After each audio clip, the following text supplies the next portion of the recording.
Noite, amigos. Que prazer estarmos juntos, que alegria. Quando vai chegando mais perto dessa terça-feira, eu oro, pergunto a Deus qual o tema que Ele quer que eu traga.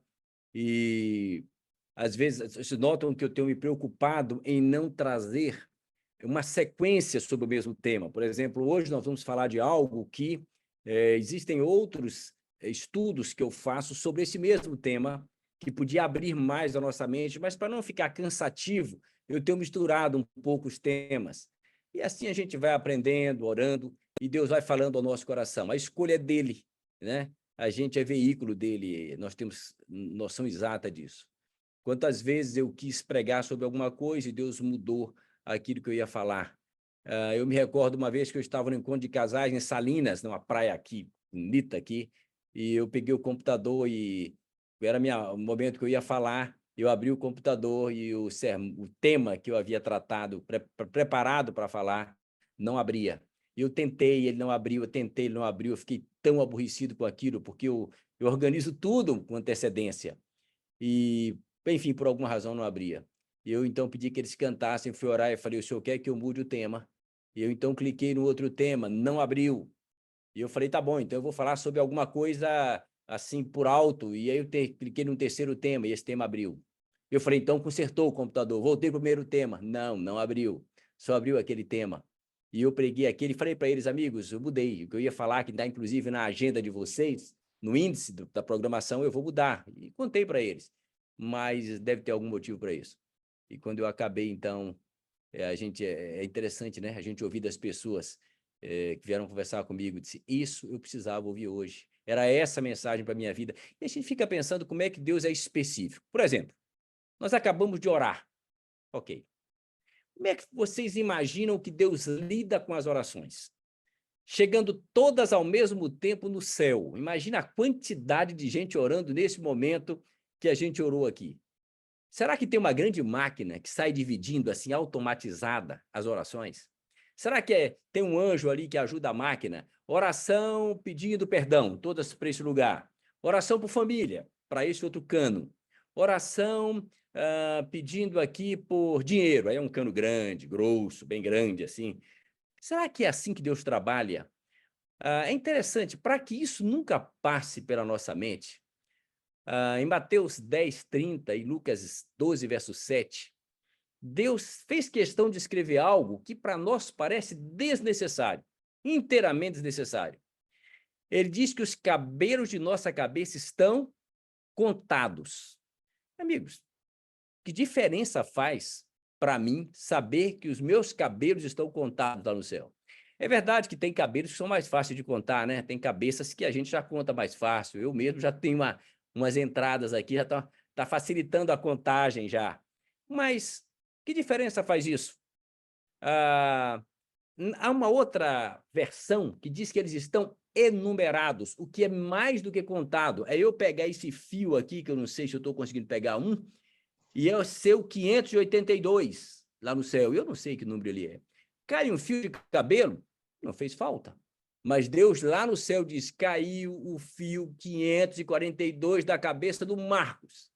Não, é difícil entender isso. O que ele queria quando escreveu isso? Fez questão de escrever. Inclusive está em 2 evangelhos. Ele queria dizer para você que ele é um Deus pessoal.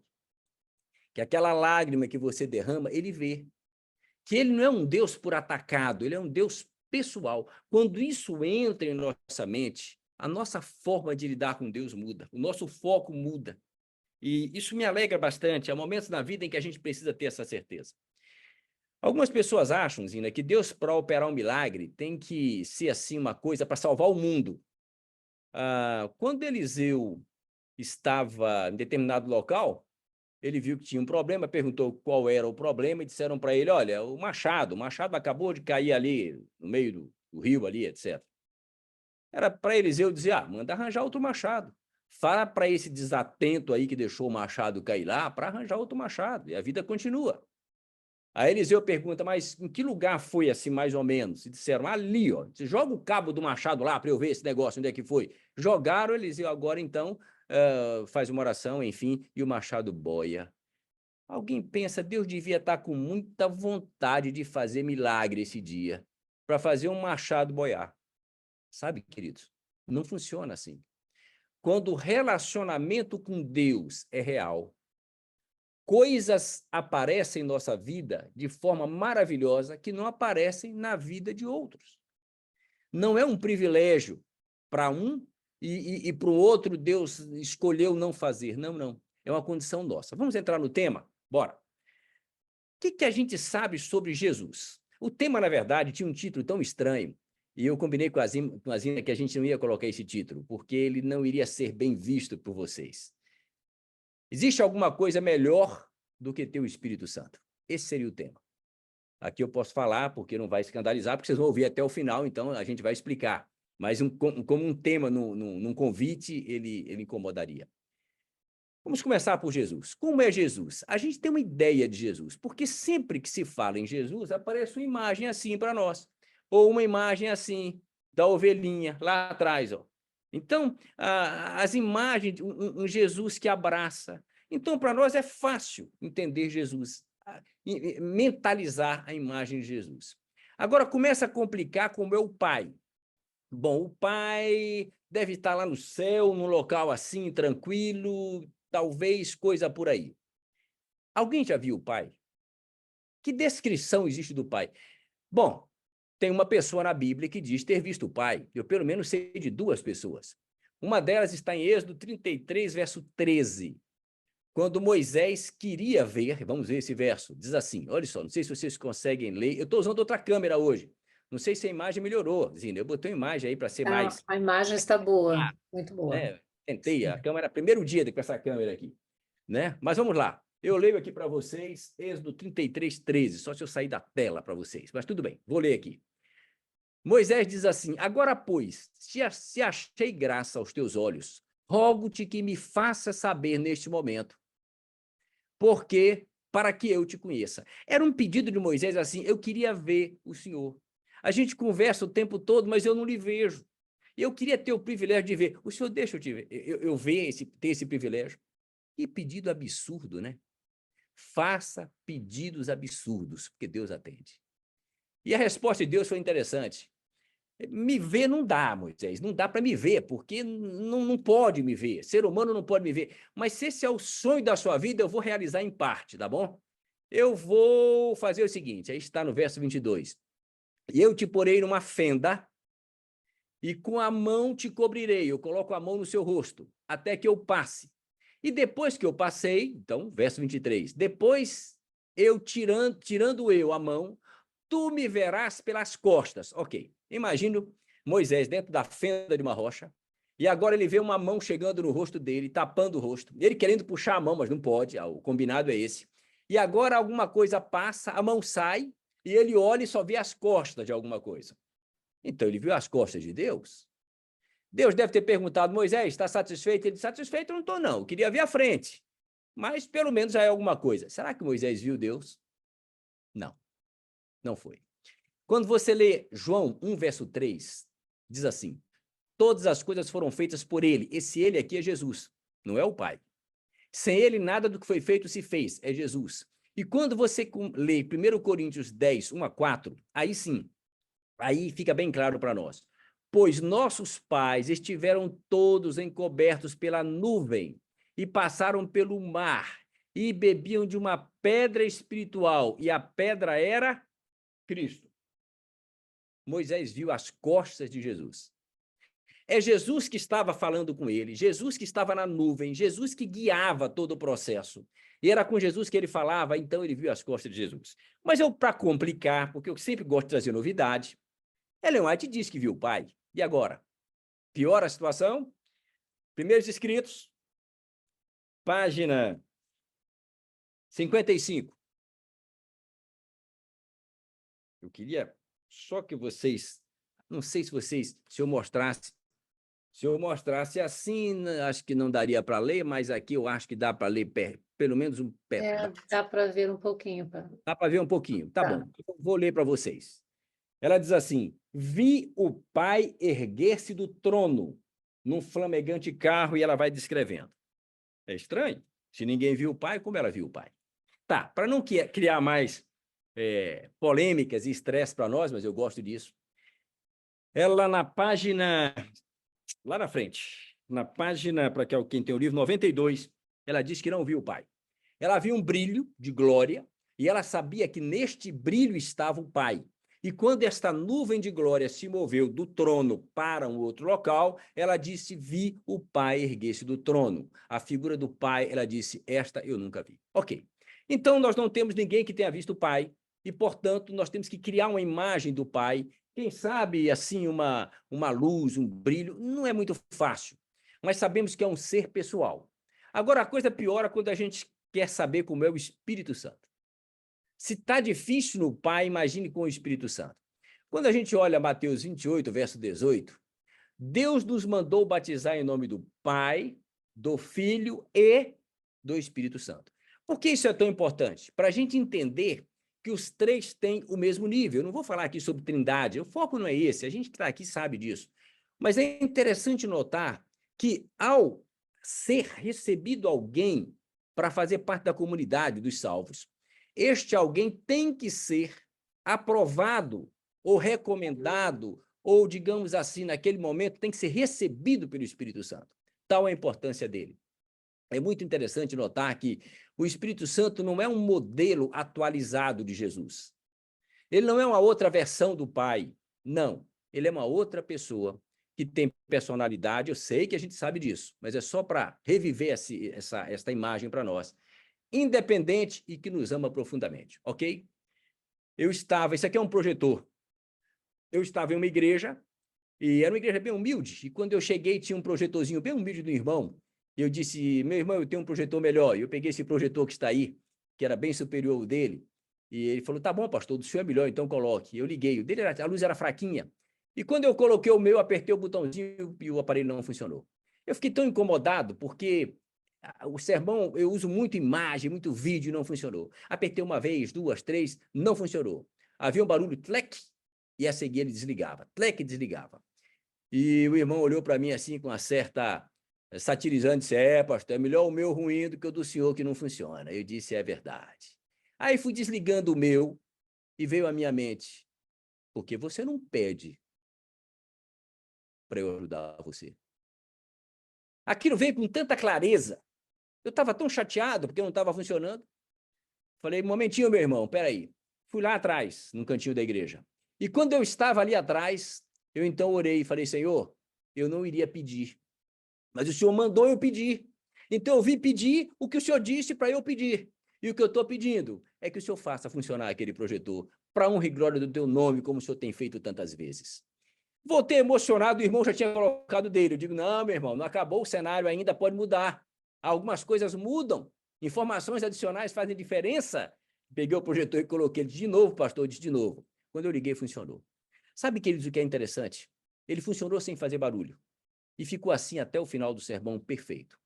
Quando eu cheguei em casa, estranhei, porque ele, quando eu ligo, ele tem que fazer um certo barulho. E então eu resolvi mandar o projetor para ser consertado. O ventilador estava queimado. O meu projetor funcionou por 2 horas, porque 1 hora foi entre o sermão e músicas, com o ventilador desligado, sem ar-condicionado, numa igrejinha. Queridos, Deus atende orações e o Espírito Santo quer que você peça.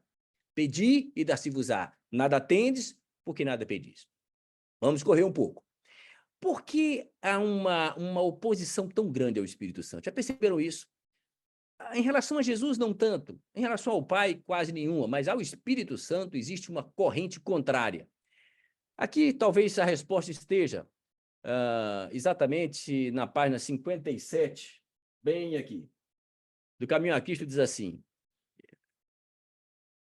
Cristo deu seu Espírito como poder divino para vencer toda tendência hereditária e cultivada para o mal.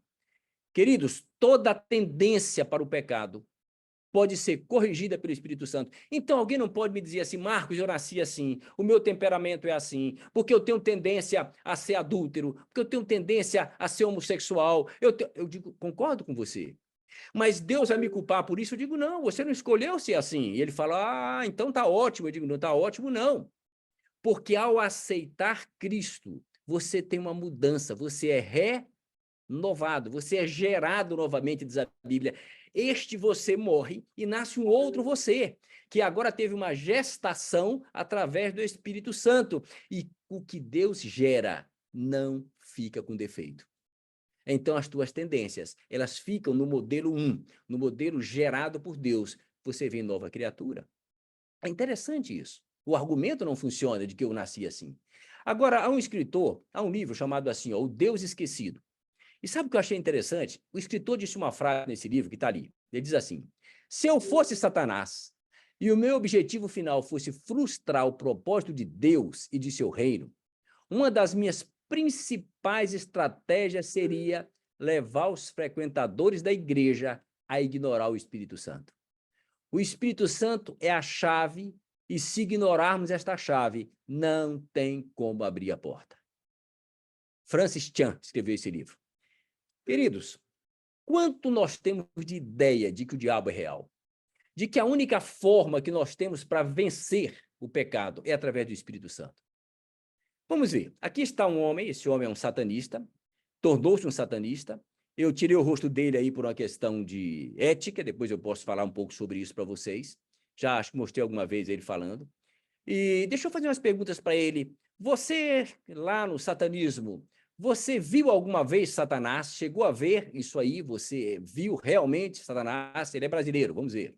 Bom, olhos nus, eu vi a presença de um demônio se materializando na minha frente, e eu estava sóbrio. A ideia que nós temos de demônio, né, é chifre, escamas, rabo, diabo todo vermelhão, né? E o olhar, como é que era o olhar do demônio? O olhar que pegava era um olhar muito profundo, era como se não tivesse olhos, era como se fosse um buraco, né? Fosse um buraco que te hipnotizava aquilo ali. Fiquei orgulhoso porque ele atendeu meu pedido, né? Porque eu fiz a invocação, né? E ele veio. Então, quer dizer, eu me senti muito orgulhoso. Não, é um ritualzinho de pelo menos aí umas 3 horas. 3 horas para ver Satanás. E dá para encostar nele? O demônio permite você encostar nele, pegar nele? Dá para fazer isso? Você conseguiu isso de alguma Dá forma? para encostar. São criaturas frias, geladas. Frio, completamente frio. Por exemplo, um demônio não pode se materializar aqui, né? Um anjo poderia. Deus poderia permitir que um anjo viesse aqui, mas um demônio não. Só dentro de um sistema ritual. Tem que ter um ritual para ele vir. Tem que ser tudo bem preparado. Então, eles são limitados, esses anjos. Sim, eles são limitados, né? Eles não podem fazer o que eles querem também da Veneta, né? Eles têm as suas fronteiras de ação. Por exemplo, eles não podem tocar num cristão verdadeiro, né? Verdadeiro não pode. Eles não podem tocar no cristão verdadeiro. Que coisa interessante. Bom, vamos ser mais rápidos e vamos entrar exatamente no texto principal. Hebreus 6, 4 a 9. Aqui está a base. Se você tiver a sua Bíblia aí, abra, porque vai ser difícil de ler aqui na minha tela. Eu tenho que fazer uma mudança nessa tela de televisão, não sei, é o passo que ainda tenho que andar. Aqui vai estar a essência do nosso estudo de hoje. Hebreus 6, 4 a 9. Paulo está falando de um grupo que abandonou a fé, que perdeu a salvação. E ao falar desse grupo, ele dá algumas características bem interessantes. Hebreus capítulo 6, verso 4 em diante. Vamos lá? Vou colocar aqui na minha tela. Ele diz assim: porque é impossível que os que já uma vez foram iluminados e provaram o dom celestial e se fizeram participantes do Espírito Santo, ele está descrevendo um grupo. Nota que ele está falando para um grupo e citando um outro grupo. Ele cita o grupo que se perdeu, motivando aqueles que estão ouvindo, naquele momento ao vivo, para buscarem um caminho de salvação. Então, dando um exemplo dos que se perderam, ele está querendo ensinar o que fazer para ser salvo. É interessante porque alguém pode perguntar, mas Marcos, alguém que se afastou de Deus não tem alternativa para voltar? Claro que tem. Nós temos Tiago 5, 19 e 20. Tiago 5 diz assim: meus irmãos, se algum de vocês se desviar da verdade, né, e alguém o trouxer de volta, salvará essa pessoa, e essa pessoa fará, e é muito bom. Nós temos Lucas 15, que é o capítulo dos desviados, né? Dracma perdida, ovelha perdida, filho pródigo. Então, existe como ser restaurado? Sim, louvado seja Deus. Mas o grupo que Paulo falava não tinha mais jeito. Que coisa! Vamos agora ler com um pouco mais de calma o pedaço da história de Paulo. Ele diz assim: porque é impossível os que já uma vez foram iluminados. Queridos, vamos tentar decifrar um pouco a condição, a natureza desse grupo. Este grupo que estava perdido, que não tinha mais possibilidade de salvação, havia sido iluminado. Iluminado pelo Espírito Santo. Iluminado por Deus. A luz de Deus tinha raiado sobre eles. Que coisa interessante, a luz da verdade. O que mais? E provaram o dom celestial. Então, eles tiveram uma experiência com o dom de Deus na vida deles. Olha que nível elevado eles chegaram. O que mais? E provaram a boa palavra de Deus. Então, eles tinham prazer no evangelho, eles degustaram o evangelho e acharam isso bom. A palavra de Deus foi boa. Eles provaram a boa palavra de Deus. E as virtudes do século. Agora, a expressão as virtudes do século futuro, a King James, a versão King James, traduziu um pouquinho melhor. Traduziu assim, os poderes do mundo vindouro. Então, peraí. Olhem as qualidades deles. Foram iluminados pelo Espírito Santo, provaram o dom celestial, provaram a palavra de Deus, provaram os poderes do mundo vindouro, é muita qualidade, e agora, a quinta e mais importante, e se fizeram participantes do Espírito Santo. Queridos, eles tinham o Espírito Santo, e se perderam, e não tem mais nenhuma possibilidade de salvação. É estranho isso. Então, alguém pergunta, Marcos, existe alguma coisa melhor do que ter o Espírito Santo? Eu digo, claro que sim, porque esse grupo tinha todas as qualidades, tinha o Espírito Santo e se perdeu. Alguma coisa houve aí que precisava ser modificada. Bom, vamos para diante. Em João 14, alguém pode dizer assim, mas eles não eram convertidos. Eu já ouvi essa versão, eles não eram convertidos. Eu digo, como não eram convertidos? Jesus, ao dizer que enviaria o Espírito Santo, ele diz assim, enviarei o Consolador, o qual o mundo não conhece. Então, se conhece o Espírito Santo, não é do mundo. Eles conheciam o Espírito Santo. Aqui diz, eram participantes do Espírito Santo. Então, eles tinham. E se eles tinham o Espírito Santo, eram convertidos. Tem um outro verso, Romanos 8, verso 9. Se alguém não tem o Espírito de Cristo, esse não é dele. O que se subentende que, se alguém tem o Espírito de Cristo, esse é dele. E eles tinham o Espírito de Cristo. Ué, o que foi que houve com eles? Vamos para diante. O estranho é você, depois de tudo isso, de ver tanta qualidade no grupo, ver Paulo dizer no verso 9 para nós o seguinte, mas de vós, ó amados, esperamos coisas melhores. Esse está na versão Almeida revisada. Queridos, para um pouquinho. Paulo está dizendo que havia um grupo que era iluminado, que tinha o dom celestial, que provava a palavra de Deus e gostavam, que tinham os poderes do mundo vindouro, que eram participantes do Espírito Santo, e Paulo fala, isso não é suficiente para a salvação. De vocês eu espero mais. Eu fiquei pensando, o que Paulo espera mais de mim do que tudo isso? Será que com tudo isso já não é suficiente para estar num nível high, num nível elevado para a salvação? Vamos entender um pouquinho a partir de um filme. Em 1998, fazia 50 anos da Segunda Guerra Mundial, foi feito um filme, acho que vocês lembram dessa história, bem comum. Esse filme era sobre a invasão da Normandia, o filme era aquele autor Tom Hanks. Eu não assisto televisão nem filmes, queridos, então eu estou lendo aqui o que eu vi da internet, tá bom? O filme foi feito por Robert Rodat e por Steven Spielberg. E o filme dizia o seguinte, uma família tinha 4 filhos, foram para a guerra, 3 morreram na guerra, e agora o filme gira em torno da história do Capitão Miller. O Capitão Miller vai salvar o único filho dessa família para devolver para a mãe. Pronto, essa é a história. E o filme vai girar em torno dessa busca desse único filho para entregar a mamãe e dizer, olha, infelizmente 3 morreram, mas esse está salvo, e nós viemos entregar esse para a senhora. Mas era uma missão extremamente arriscada, chamar o resgate do soldado Ryan. E isso era muito arriscado. E então as coisas vão acontecendo. Até que eles questionam várias vezes, o capitão, será que compensa? Capitão, essa é uma missão suicida. Capitão, a gente pode morrer para salvar um só. Capitão, não vale a pena. E o capitão disse, eu vou cumprir a missão. Eu vou salvar o Ryan. E foi. E tem um momento em que eles se encontram. E nesse momento, aí vocês veem a cena, o capitão leva um tiro. Ele havia acabado de encontrar o soldado que ele foi buscar. E quando ele chega lá e encontra o soldado, ele leva um tiro.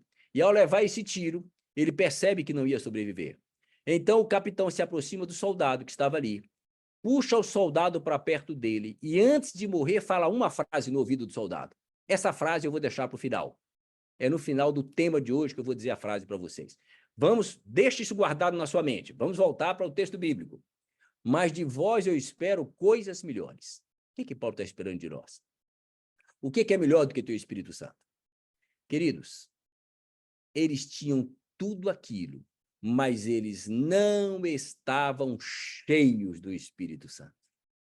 Ter o Espírito Santo não habilita você a estar no céu. Não habilita o Marcos a estar no céu. A única condição em que Marcos poderá atravessar os portões celestiais é se Marcos está cheio do Espírito Santo. Não é se tem um pouquinho do Espírito Santo. Com um pouquinho do Espírito Santo, você é um pouquinho filho de Deus. Você é um pouquinho daquilo que Deus espera. E os pouquinhos não entrarão no céu. Isso me dá um frio na barriga, quando eu penso quanto Deus espera de mim e quão pequenininho eu sou. E eu, então, me ajoelho e clamo, Senhor, encha o Marcos com o Espírito Santo. Você sabe de uma coisa? Todos nós sabemos que temos que ser cheios do Espírito Santo. A pergunta é, o que é ser cheio do Espírito Santo? Se vocês olharem, desde 1906, antes de 1906 era tranquilo. Depois disso, com esse movimento em Los Angeles, o movimento pentecostal, apareceu coisas tremendas. Pessoas que dizem que estão com o Espírito Santo ficam rodando, falando em línguas, subindo num pau de sebo. Esse outro aqui, olha, diz que está cheio do Espírito Santo, é um pastor metralhadora, né? E aí ele sai, ó, tá. Que é isso? Outros imitam animais. Então, ser cheio do Espírito Santo é algo extremamente distante dessas práticas. Vocês querem saber o que é alguém cheio do Espírito Santo? Vamos para a Idade Média.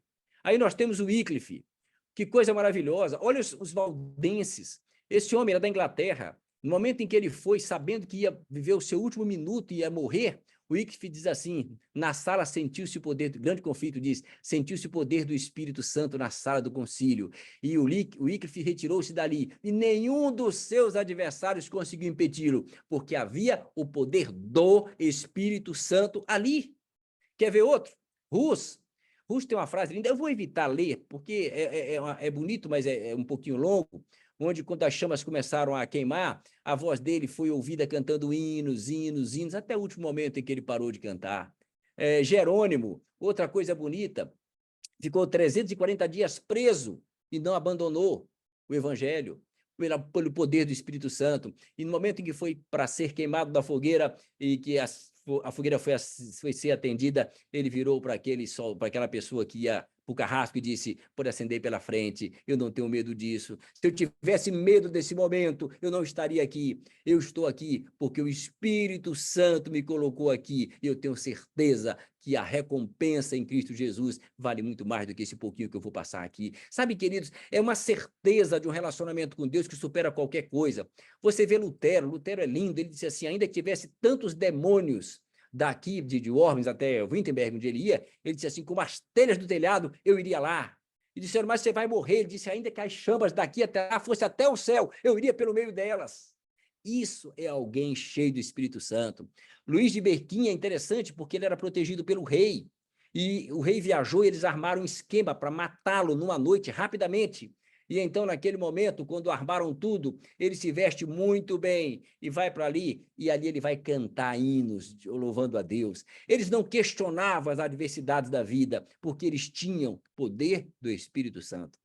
Assim tem Calvino, tem Wesley, tem tantos que eu coloquei aqui, quando a gente pode falar com calma sobre essa mensagem. Tem alguns casos interessantes. Mas vamos agora voltar a uma parte mais prática. Já temos noção de que temos que ser cheios do Espírito Santo. Temos noção do que é ser cheio do Espírito Santo. Mas há um detalhe interessante. Nós temos que aprender a ouvir a voz do Espírito Santo. Como é que eu faço para o meu ouvido ouvir essa voz? Alguém já me perguntou isso algumas vezes, para alguns lugares que eu vou, alguém diz, Marcos, mas é uma voz interna, é uma voz externa. Como é que funciona isso? Eu vou explicar para vocês. A gente tem 2 ouvidos. Você fala um de cada lado. Não. É um externo, que são esses 2, entenda-se como um, e um interno. Deixa eu explicar para vocês como é que funciona. Esse aqui é o externo, que a gente está vendo aqui, ó, ouvido externo. A gente está falando, vocês estão ouvindo aí. Agora, tem um cidadão chamado Brodmann, que dividiu o cérebro em 47 pedaços. E ele mapeou o cérebro, como está ali atrás. E ele colocou em cada lugarzinho um número do cérebro. E então, o que acontece? Tem uma área específica, que é a área 22. E eu coloquei aqui para ficar mais fácil de alguém ver. Esta aqui é a área 22. Vou marcar ali. Esta aqui, ó. Não sei se vocês conseguem ver. Pelo menos ter uma ideia. A área 22 é a área da audição. Na frente dela existe a 44, essa vermelhinha aqui, que é a área da fala. E atrás dela está uma outra chamada córtex de Wernicke, é o que interpreta. Então, vamos lá. A área 22 recebe a sua voz, eu estou falando, chega na área 22, este som é arrumado para que a área de Wernicke diga o que é que está sendo falado, interprete aquilo.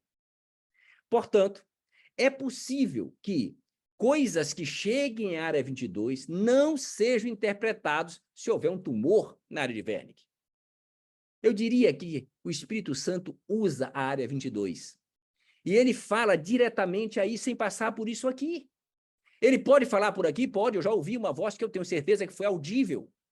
Mas há momentos em que eu percebo que o meu ouvido não ouviu. Essa voz entrou direto na área 22 e foi para Wernicke. Dá para ter uma noção disso? Eu vou explicar melhor isso mais adiante para nós. Essa ali, ó, é a área 22, que a gente vê brilhar, e Wernicke é aquela outra área ali atrás, ok? Entendido isso, deixa eu dar uma ideia mais clara para vocês. Aqui está um pastor contando uma história bem curta. Ele estava andando e passando no Rio de Janeiro, na região da, acho que era Cinelândia, onde está cheio de mendigos. Ele tinha um casaco novo que ele ganhou e ele ouviu alguma coisa. Conta para nós, pastor. Estava passando pelo Arco do Rosário. Era uma noite fria. Eu estava com uma blusa de lã.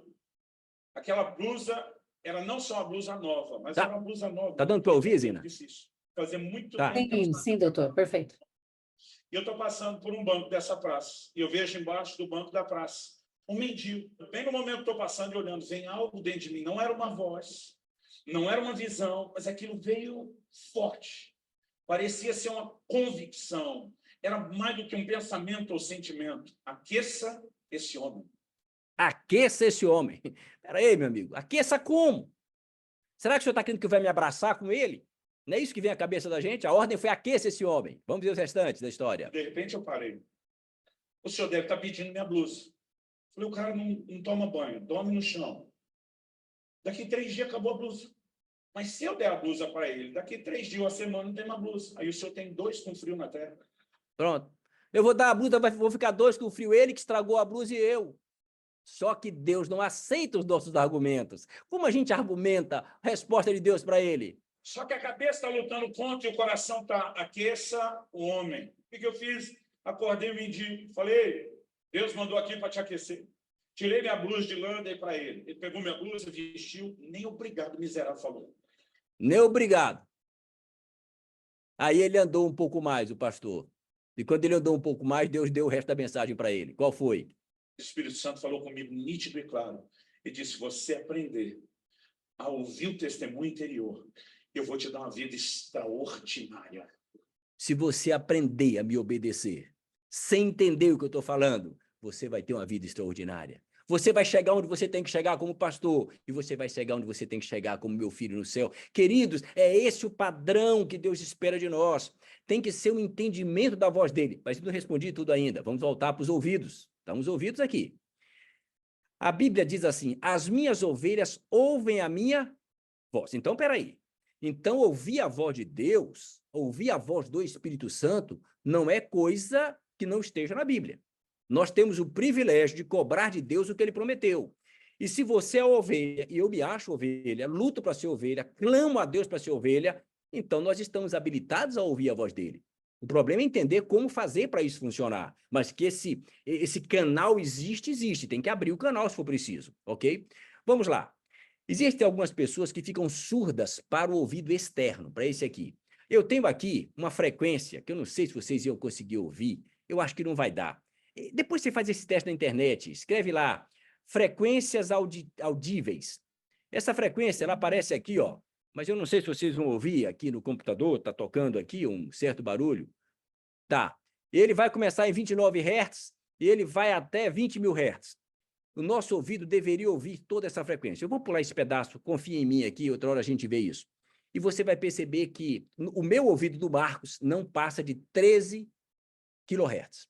Ou seja, 13.000 Hz já é agudo, e nesse agudo em diante eu não ouço mais.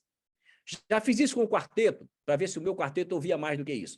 Conta-se que um índio consegue chegar a 18.000 Hz ouvindo. Eu vou bem até os 13.000, dali para diante some. Talvez o seu ouvido seja melhor, não sei. Mas nota, surdez para os sons desse mundo, ok? Agora existe uma outra surdez, que é a surdez para a voz de Deus. Surdez para os sons do céu. Essa é a surdez grave. Vamos voltar para o nosso texto. Efésios 5, verso 18, diz assim: não vos embriagueis com vinho. Paulo está fazendo aqui uma comparação. Na verdade, ele está fazendo uma metáfora. Ele está dizendo o seguinte: você não vai se embriagar com vinho, mas se embriague com o Espírito Santo. O que ele quer dizer com isso? Vamos lá. Uma pessoa que se embriaga com vinho, a gente tem uma ideia aqui do que acontece. Primeira coisa que acontece: as atitudes desta pessoa, os pensamentos desta pessoa, as decisões dessa pessoa, enfim, as escolhas, tá? Os sentimentos, as palavras, tudo está alterado pelo vinho. Como é que é alguém que está cheio do Espírito Santo, que seria o outro lado da história, do lado de cá, descrito em Gálatas 5:22. Eu estou na frente aqui, não dá para eu sair da tela. Gálatas 5:22 diz que você vai ter frutos do Espírito Santo, as suas atitudes, os seus pensamentos, as suas palavras, aquilo que o embriagado com vinho tem de alteração, também você vai ter de alteração, no sentido oposto. O cérebro vai ser alterado pelo vinho. O cérebro de quem anda com Deus é alterado pelo Espírito Santo. E você passa a ter em suas ações todas algo voluntariamente dirigido pelo Espírito Santo. O embriagado por vinho tem condição de não demonstrar isso? Não tem. Embriagado, a gente olha e fala, ele está embriagado. Quando você anda com Deus, o Espírito Santo enche você e enche a mim. Todas as pessoas notam. Não é necessário você falar. Eles olham e falam, alguma coisa diferente existe nele. É interessante. Por isso que Paulo usou o mesmo processo. Vamos para diante. Agora, como é que a gente sente? Nós sentimos, primeira coisa, Romanos 5, verso 1. E diz ali assim, justificados, pois, mediante a fé, temos paz. A primeira coisa que Deus dá a nós, quando nós vamos buscá-lo, ao entregar para nós o Espírito Santo, porque o batismo é no Espírito Santo, ok? O processo inicia com uma ação do Espírito Santo. E qual é a dádiva que recebemos? Paz. Primeira coisa é paz. Paz com Deus, paz com os homens, paz no mundo. Só tem paz, uma paz que excede o entendimento que anda com Deus. E a segunda coisa está em Colossenses 3,16, que diz assim, habite ricamente em vós a palavra de Cristo. A palavra de Deus passa a estar dentro de nós. Você vai ler a Bíblia e ela vai entrar em você, entrar na sua vida, entrar na minha vida. Nós vamos ser a palavra viva para que os outros possam ler. Está dando para entender? Está teórico ainda, eu vou melhorar isso. Não se preocupe, não. Quando a gente faz uma entrega total a Deus, a gente tem prazer nas coisas de Deus. Queridos, eu não estou falando contra ninguém. Quando eu falo para um espelho, eu falo para mim. Eu não preparo sermões para os outros, eu preparo sermão para mim, para a minha vida pessoal.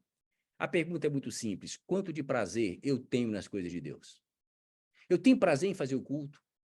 Eu tenho prazer em chegar sábado na hora certa na igreja? Ou eu chego atrasado porque é sábado?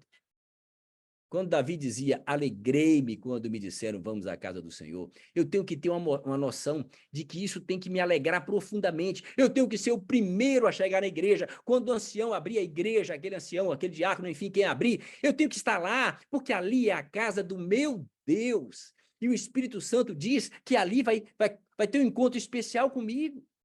Se eu não tenho prazer nessas coisas, significa que eu preciso sair do grupo inicial de Paulo, desse grupo do Hebreus 6, que tem uma parte do Espírito Santo, mas está perdido, para um segundo grupo que é inteiramente cheio pelo Espírito Santo. Bom, a outra coisa, a palavra de Deus tem que habitar em mim, eu tenho que obedecer. Há pessoas que entram na igreja e passam 30 anos na igreja cometendo o mesmo pecado, não mudam. Ah, pastor, é a minha natureza. Eu concordo, mas essa não é a natureza de Cristo. E o Espírito Santo faz a troca. E se você não fez a troca, precisa clamar a ele para que que ele faça, se você permite. O terceiro ponto, tem que ter os frutos do Espírito. Ah, pastor, eu perdi a cabeça. Mas como perder a cabeça? Ô, pastor, na hora eu não aguentei, falava com um primeiro ancião de uma igreja, agora 20 dias atrás, ele se desentendeu com um diácono, deu um empurrão no diácono e falou para mim, pastor Marcos, eu perdi a cabeça. Como perder a cabeça? O Espírito Santo não está ali dentro. Se está ali dentro, você não perde a cabeça. Você perde o gosto pelo pecado. A cabeça a gente não perde. Vamos para adiante? Bora. Vamos lembrar de novo as 5 características. Foram iluminados, provaram o dom celestial, provaram a boa palavra de Deus, provaram os poderes do mundo vindouro, os poderes do céu, eram participantes do Espírito Santo e, com tudo isso, ainda foram para a apostasia e não houve um ponto em que eles pudessem mais voltar. Sabe por que Paulo diz isso? Quando Paulo agora diz uma coisa, aqui está o pedacinho, um chamba, botei uma chamba aqui para ficar pegando fogo aqui, ó, na tela. E aqui diz o seguinte, e recaíram, e caíram de tal maneira que é impossível outra vez renová-los. Que coisa triste. Paulo está falando de um grupo com 5 qualidades maravilhosas, mas que, apesar disso, não conseguiram ter prazer em Deus como deveriam, e o ponto em que ficaram tornou impossível a salvação deles. No verso 9 ele diz, é por isso que de vocês eu espero coisas melhores. Eu sempre me pergunto, quanto eu tenho que ser melhor do que esse grupo? Porque esse grupo era muito bom e se perdeu. Vamos para adiante. Queridos, há um limite. A Bíblia é clara, há um limite além do qual a pessoa não volta mais. Isaías 55 diz, buscai o Senhor enquanto o quê? Se pode achar. Alguém disse, não, Marcos, é enquanto eu for vivo. Eu digo, não está escrito na Bíblia isso? Está escrito enquanto se pode achar. Ou seja, há momento em que você não mais poderá achá-lo. E estará vivo. É possível chegar nesse nível. E o segundo verso diz, se deliberadamente, Hebreus 10, 26, vivemos em pecado, já não resta mais esperança. Queridos, entendendo isso, vamos agora para a parte que eu gosto mais, que é a parte, eu vou correr um pouquinho mais agora para a gente poder ficar em cima daquilo que tem que ser a mensagem para o nosso coração. Primeira coisa, o que fazer para ser cheio do Espírito Santo? É aqui que está o ponto principal. Eu tenho que ter tempo. O Espírito Santo tem que me encher como um todo. Quando eu passei a orar dessa forma, que eu oro dos 5 passos, lembra dos 5 passos da oração? Eu fui a uma comissão de igreja e um jovem, antes de iniciar, era o líder dos jovens, ele disse assim, pastor, eu estou muito feliz, eu quero iniciar, antes de iniciar a comissão, eu quero dizer uma coisa para a igreja. Eu falei, tá bem. Ele disse assim, pastor, depois que o senhor contou aquilo ali, depois que a gente aprendeu a fazer, pastor, hoje eu orei durante 1h20. Pastor, eu me ajoelhei do lado da cama, coloquei os travesseiros, eu me deitei sobre a cama. Pastor, eu passei 1h20 com Deus em oração. Pastor, isso nunca aconteceu na minha vida, pastor. O senhor não imagina o tamanho da minha alegria, pastor, de ter podido ter prazer em estar durante 1h20 com Deus. E a gente, às vezes, não tem assunto para falar com Deus 5 minutos. Bom, é um absurdo acreditar que a gente não tem tempo para Deus aqui na Terra e que Ele vai ter tempo para nós lá no céu. Não funciona assim. Segunda coisa importante, você não pode ser um eremita. Um jovem uma vez disse para mim assim, pastor, eu não posso ir ao shopping, porque eu vejo as coisas, aí não posso. Eu não posso ir a uma academia, porque eu vejo aquelas mulheres com aquela roupa bonita, aquele negócio apertado, e aquilo me estimula ao pecado, e meus olhos... Eu olhei para ele e falei, amigo, Cristo iria a uma academia também? Ou será que ele não podia olhar para uma mulher que estivesse com uma roupa lá meio apertada, que ele sentiria algum interesse sexual por ela e pecar, e ele teria que dizer, não, eu não vou ficar aqui, eu vou fechar. Ele disse, não, pastor, Cristo não ia ter isso. Eu digo, e você também não. Se o Espírito Santo encher a sua vida, você vai ter o caráter de Cristo. Você vai ver aquela mulher com todo aquilo ali, estou dando exemplo da mulher porque foi o exemplo que ele me deu, e aquilo você vai dizer é bonito, não vai dizer que é feio. Você vai poder dizer que é bonito, mas você não vai ter o olhar de pecado. Pastor, o problema é o primeiro olhar. O segundo é que é o pecado, aliás, o primeiro não é culpa minha. Eu digo, não veja assim. Se o primeiro olhar não é pecado, então olhe e não tira o olho mais, que você não vai para o segundo olhar, você vai ficar no primeiro até o fim, entenderam? Passou, eu estou olhando. Se eu continuar olhando, eu estou no primeiro olhar. Se eu continuar olhando, eu estou no primeiro olhar até o fim. Não é assim, não. O primeiro olhar é tão errado quanto qualquer outro, se a intenção for errada. se despertar em mim alguma coisa errada. Então, como é que eu sei se eu sou cheio do Espírito Santo? É se eu tiver gradativamente um caráter que se assemelha ao de Jesus. Assim brilha a vossa luz diante dos homens. Eu tenho que ser visto como alguém que tem um caráter assim. Eu estava num restaurante aqui, eu acho que não sei se já contei isso, Isa, se eu contei só me acene para não repetir. Era um restaurante que nós fomos jantar no Natal, e nesse restaurante era bem interessante, eu reuni a diretoria do hospital para jantar, e naquele jantar a gente estava empolgado ali, porque era um momento bonito, e o restaurante é um restaurante muito legal, chama-se Dom Giuseppe, aqui em Belém, né? E lá no fim, vocês não sei se conseguem ver, bem, eu vou tentar mostrar. Eita, não, deixa eu vou mudar de lado. Eu quero mostrar porque esse negócio é importante. Dá para ver isso aqui, ó? Vou fazer de novo. Dá. Pronto. Isso aqui é uma chaminé. Sabe o que acontece? No meio do jantar, da festa, o Papai Noel desce aí pela chaminé. Escuta-se um barulho, sai um Papai Noel dali. É um negócio tremendo. E há o negócio, o restaurante é um restaurante italiano e faz questão de trazer isso. E nós estávamos aqui, ó, esse aqui é o meu grupo de administração, diretoria e etc. Aqui da minha esposa aqui do lado, essa japonesinha aqui escondi, e daqui pronto, né? Qualquer dia ela aparece aqui. Em determinado momento, eu vi que todo mundo correu, estava no andar de cima, que é assim um local aberto, você vai até o canto e vem embaixo. E naquele momento, então, todos correram para ver, e eu corri também. E sabe o que estava lá? Esta cena aqui.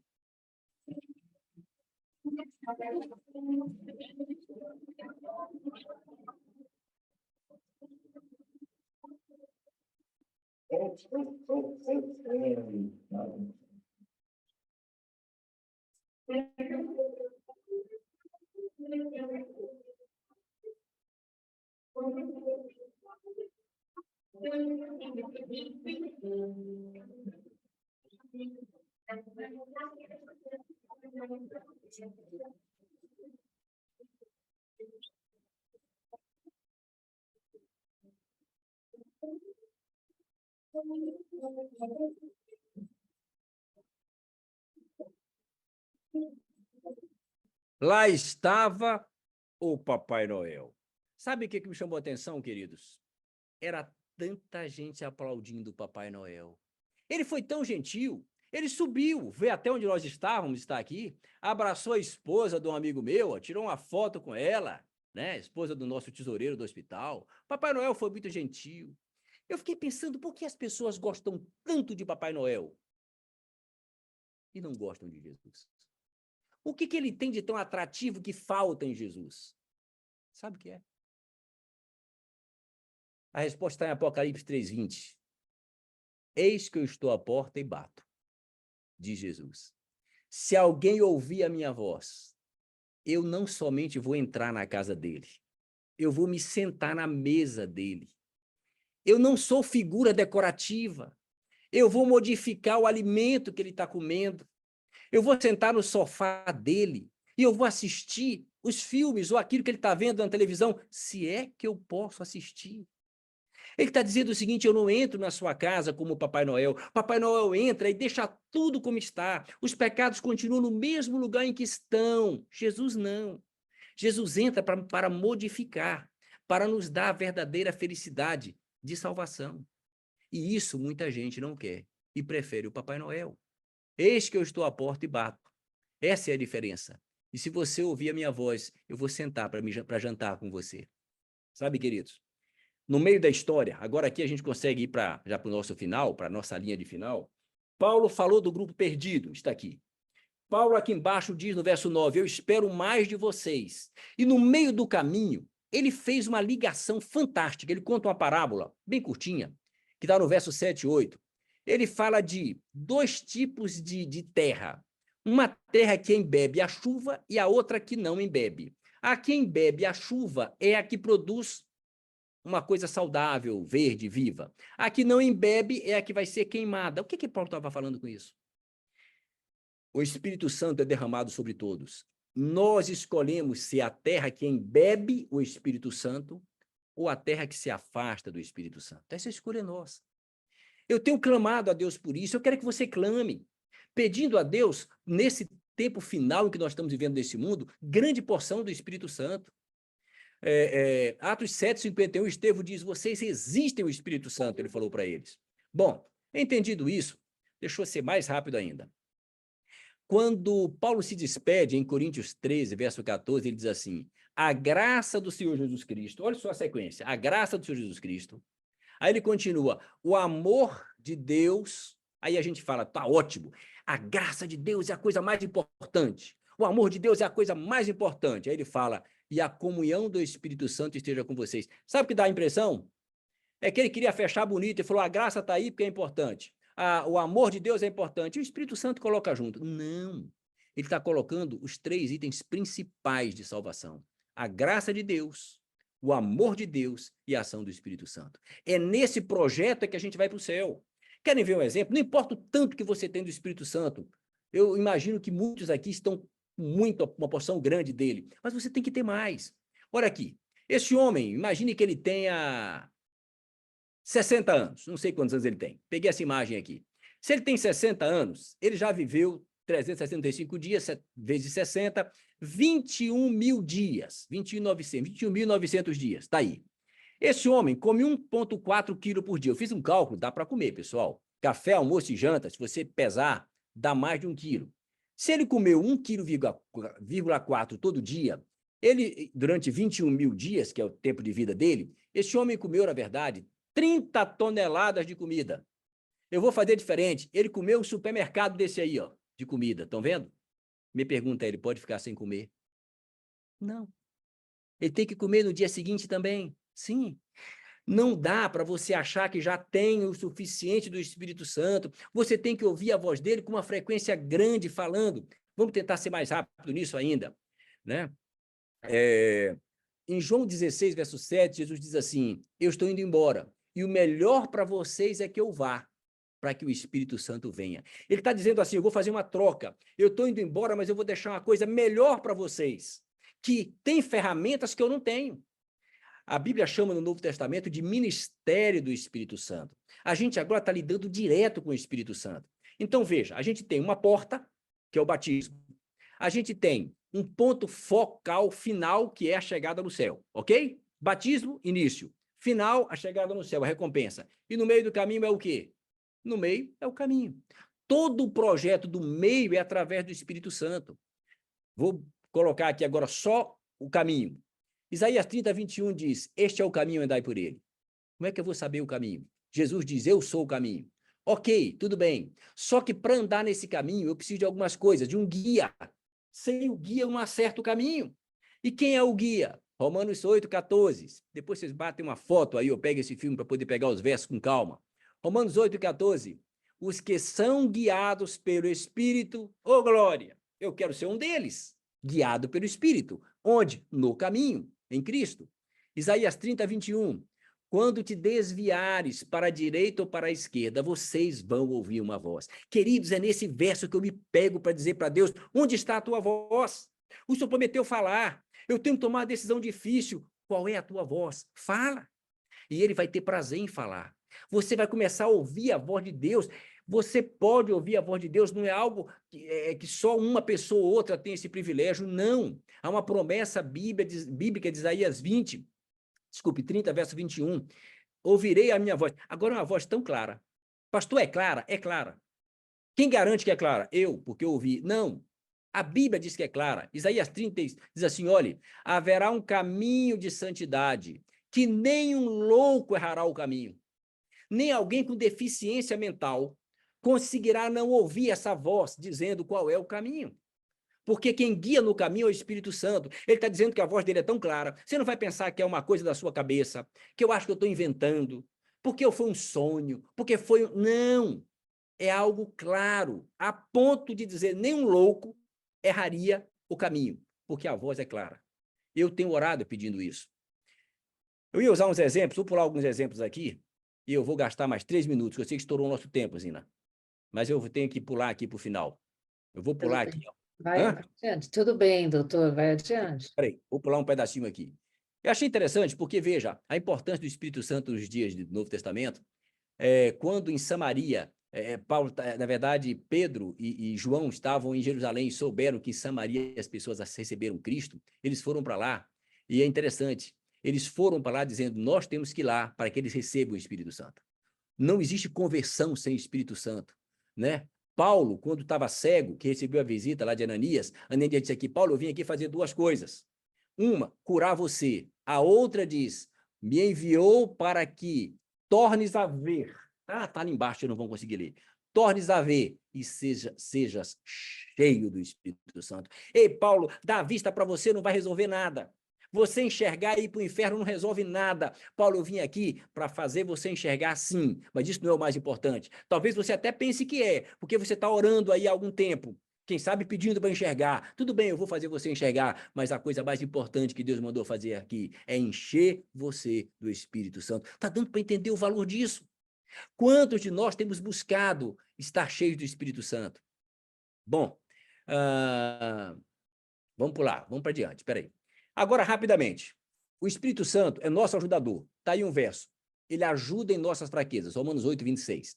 Ele é nosso consolador, João 14, verso 16. Quando vier o Consolador, ele testifica de mim. Quando eu estou triste, eu pergunto para o Espírito Santo, me console. É ele que vai consolar você, não é o pai, não é o filho, é ele. Ele diz que ele é o Consolador. Você quer consolo? Está aí o consolo.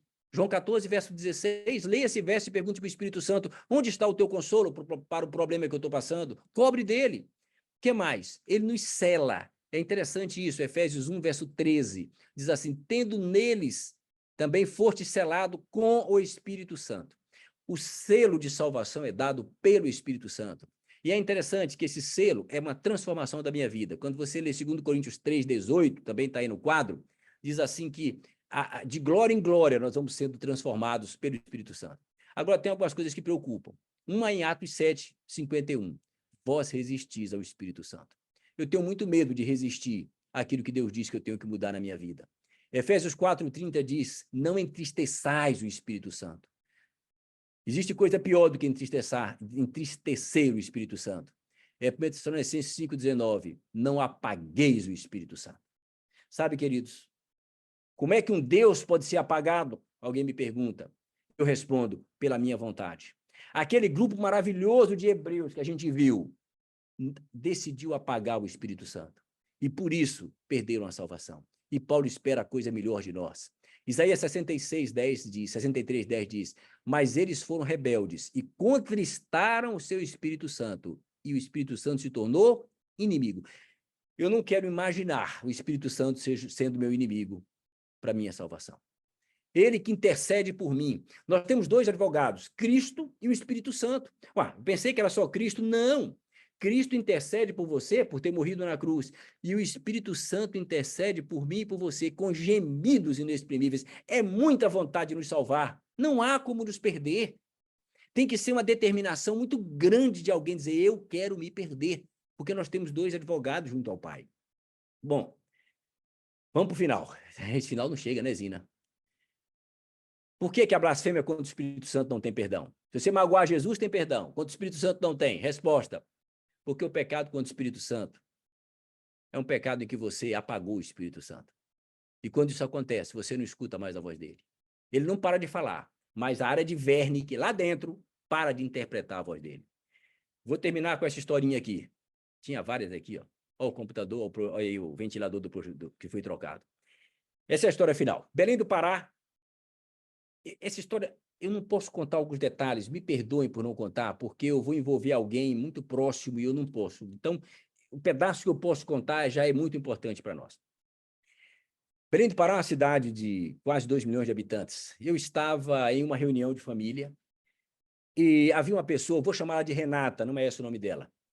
E Renata estava ali numa situação muito delicada.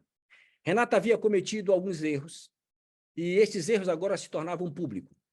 E nós nos reunimos em família e conversamos com Renata. E Renata começou a chorar, porque ela estava revoltada contra o fato de que nós tivéssemos descoberto aquelas coisas.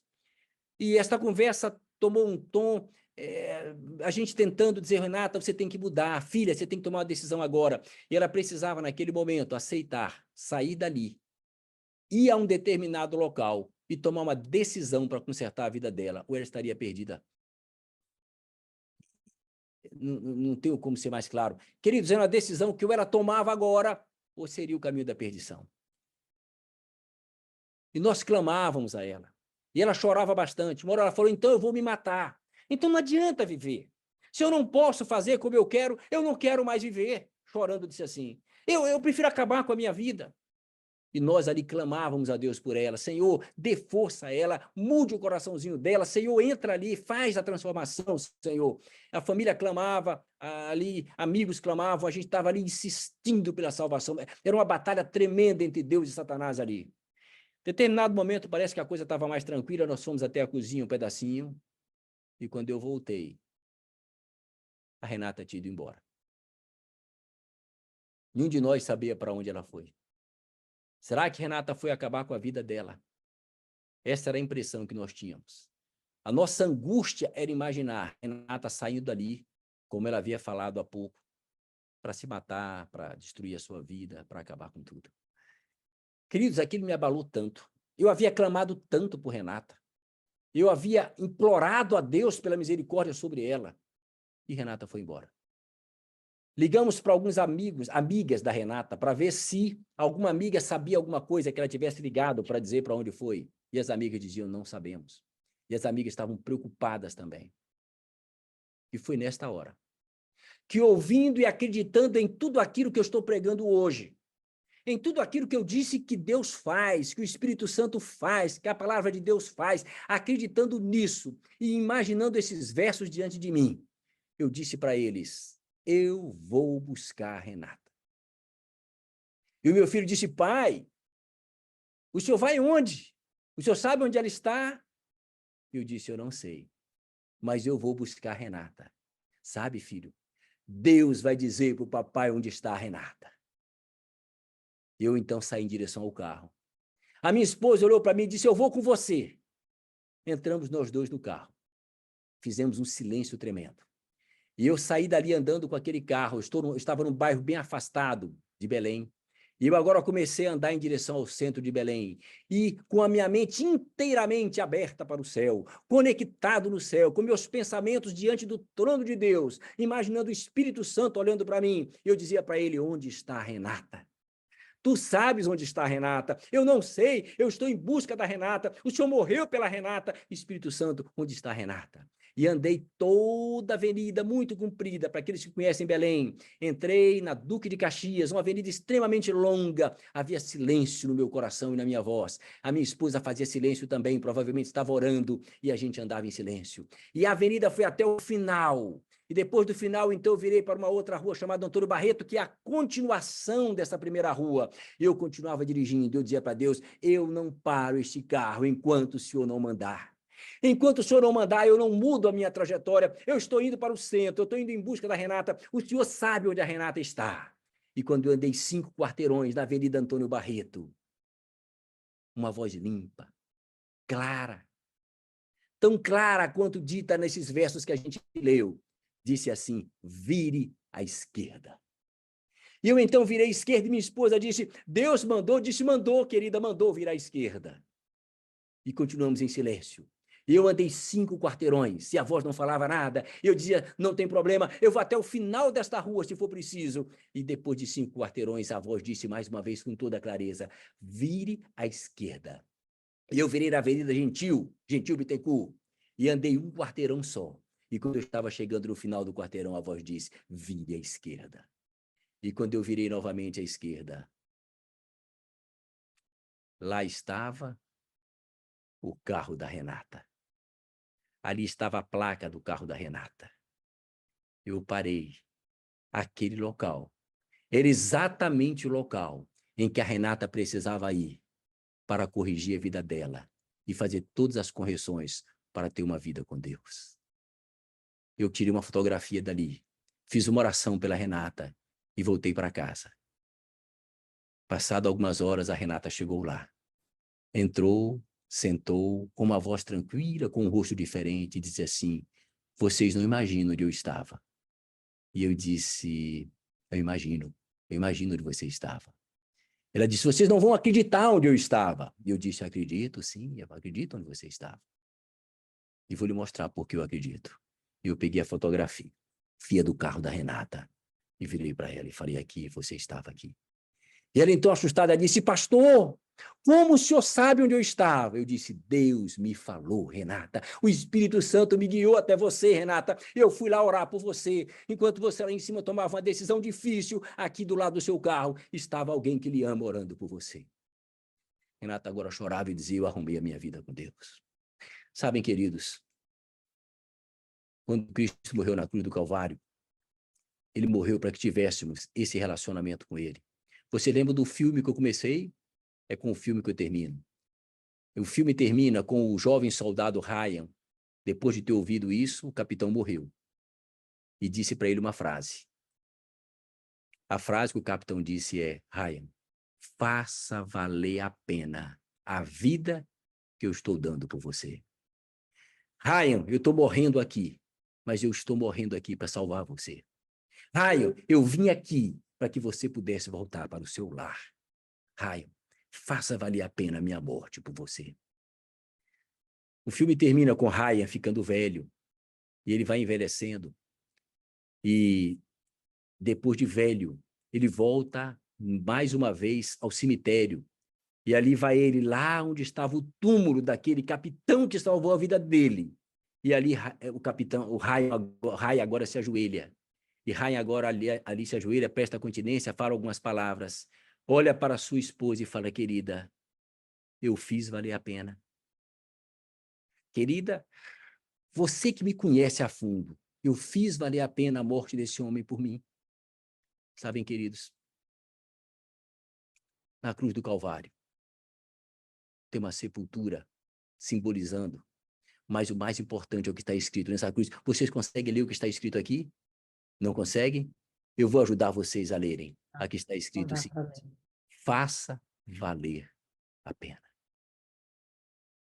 Foi isso que Cristo escreveu com o sangue dele na cruz do Calvário. Marcos, filho, faça valer a pena o que eu estou fazendo por você. Queridos, que Deus abençoe a vocês, que Deus abençoe a mim, e que o nosso encontro com ele, daqui a pouco, aconteça, para a honra e glória dele, para a alegria nossa, e para que a gente possa agradecer o Espírito Santo por tudo que ele fez pela nossa salvação. Que Deus nos abençoe. Amém. Amém. Amém. Pastor, doutor Marcos, muito obrigada por este assunto tão relevante, porque há tantas dúvidas em relação à pessoa e à atuação do Espírito Santo, não é? A maioria de nós. Então, foi muito, assim, obrigado pela lucidez que nos trouxe, e que possamos ter esse desejo ardente de passar mais tempo com Deus, para nos enchermos desse Espírito Santo e fazer valer a pena. Obrigada, muito obrigada, doutor Marcos. Que Deus continue lhe abençoando. E, por favor, vamos terminar com uma oração, pastor. Vamos orar. Maravilhoso Deus que está nos céus, obrigado pelo privilégio que temos de, na condição de teus filhinhos, nos reunirmos nesta noite para buscar mais conhecimento de ti, para nos aproximarmos mais de ti, para nos colocarmos mais à tua disposição para que eu possa, de fato, falar à nossa mente e ao nosso coração. Cada um de nós termina hoje, aqui, esse momento, desejoso de ter uma porção maior do teu Espírito. E nós não sabemos exatamente aquilo que temos que transformar em nossa vida para que o Espírito Santo possa preencher como um todo. Tem alguns cantinhos da nossa vida que ainda estão ocupados por coisas que precisam sair daí. Cada um de nós sabe, está guardando esses cantinhos. Pelo teu poder, pela tua misericórdia e por uma ação poderosa do Espírito Santo, limpe esses cantinhos em nossa vida para que o Senhor possa nos encher por inteiro do teu Espírito. Esse é o nosso maior desejo. Nosso maior desejo é desenvolvermos aqui um caráter igual de Jesus. E para que isso aconteça, a atuação do Espírito Santo é o único meio capaz de realizar essas transformações. Faz isso em nós, Senhor, faz isso em nós. Ao terminarmos esse momento, pedimos perdão pelos nossos pecados, porque eles impedem essa ação do Espírito Santo. E nos dê uma noite de paz, uma noite que a gente tenha mais um momento de crescimento espiritual para a honra e para a glória do teu nome, em nome de Jesus. Amém.